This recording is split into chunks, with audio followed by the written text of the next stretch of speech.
So this is a response to,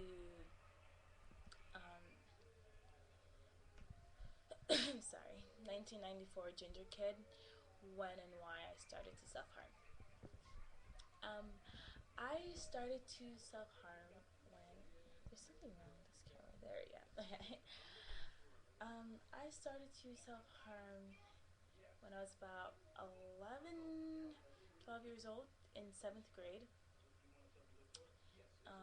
It started surprisingly, I hate to say it, but I was just trying it out. Um, I had a friend who did it. I knew a couple people, and I just wanted to see what the hype was. And I did it, and I was like, "This is stupid. And there's nothing really benefiting me out of this. It hurt." And then it's like, "I'm not gonna do this again." And then, um, surprisingly, I don't remember the transition between that first time and when I was doing it every single day. Like, my memory just skips all that to a point where I'm doing it almost every day. I'm sure if I read my diaries, because I kept a journal and stuff, I can like pinpoint that. But it just jumps from the first time I tried it to I'm doing it every day. And I had this pattern. I would do it often, then I would stop cold turkey out of nowhere, just stop and not do it for months and be okay.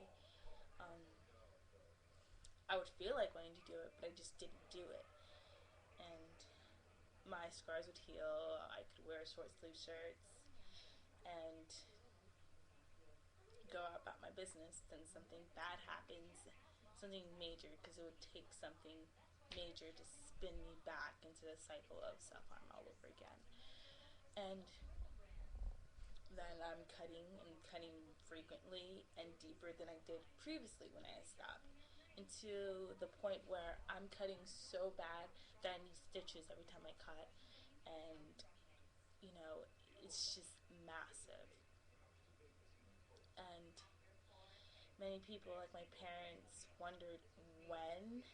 You know, they just now recently asked me why I started cutting. Like, I've been cutting since I was 11. I'm currently 19 years old.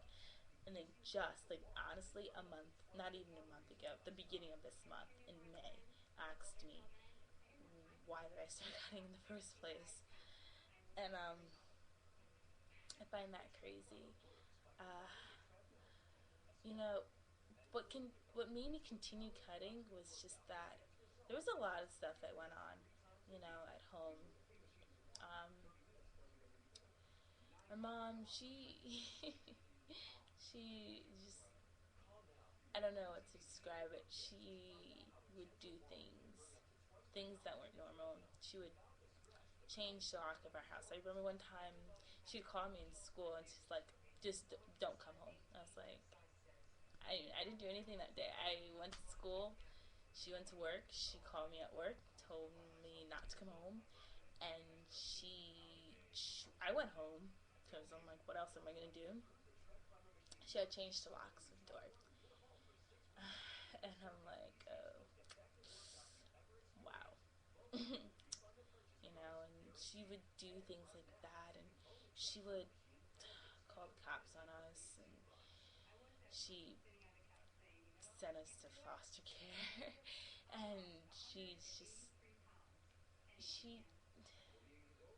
she just started a lot of stuff for no reason. Like, it would just be, I'll kick you out the house, and then the day she kicks us out the house, she wants us back in the house, but then we don't want to go.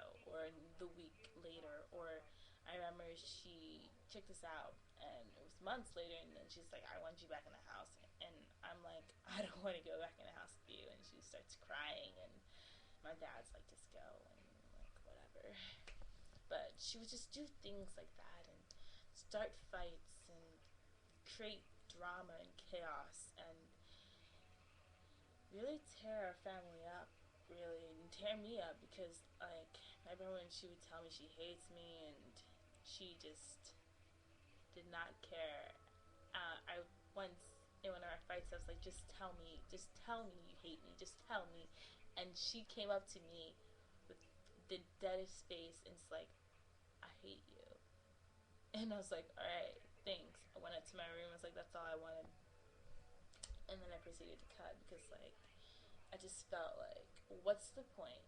You know, I have this fucked up life where not only this chaos is going on in my house, but this of not knowing if I'm gonna sleep in a park bench or at home, or if I'm gonna have an argument with my mom, or if she's gonna get me arrested, or if she's gonna abandon me and leave, you know, tell lies and, you know, just get all this trauma, you know, at home. And then at school, you know, that was hard in itself because sometimes I didn't take a shower or I didn't change my clothes because I didn't go home. And people would wonder what's up with this girl. And that's hard. And on top of that, I was dealing with other abuse, sexual abuse, physical abuse, emotional abuse. You know, it's just all these things together. Then low self-esteem, eating issues. Since I was 9, I was dealing with eating issues and all these things. And I didn't tell anyone. I'm one of those people that would hold it in till the day I die. Like, I'm not gonna blow up on you. I'm not gonna curse you out. And I just hold it in and I take all that stuff I want to say to you, all those things that I feel about you and everything, and I just turn it inward because I just feel like, why cause more drama? Why cause more chaos? Why confront you? You probably don't care. Why should I speak how I feel?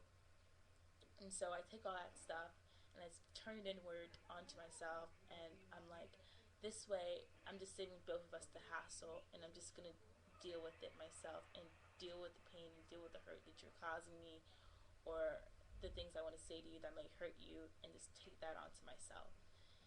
I don't know if that makes any sense, but that's the way I perceive things, and I'm like, I would take that weight, you know.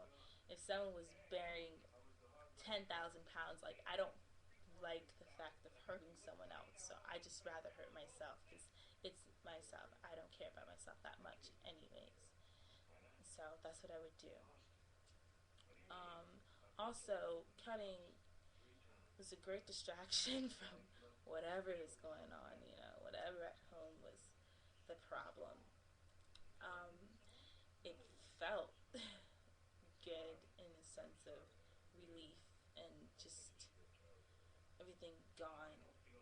And it also was like numbing in a sense that the only thing that mattered in that time frame was cutting, and it helped me go to sleep, and it helped me just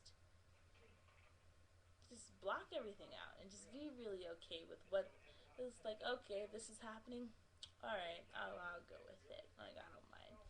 So that was pretty much what made me continue cutting. So I would continue that kind of, you know, those rewards in a sense.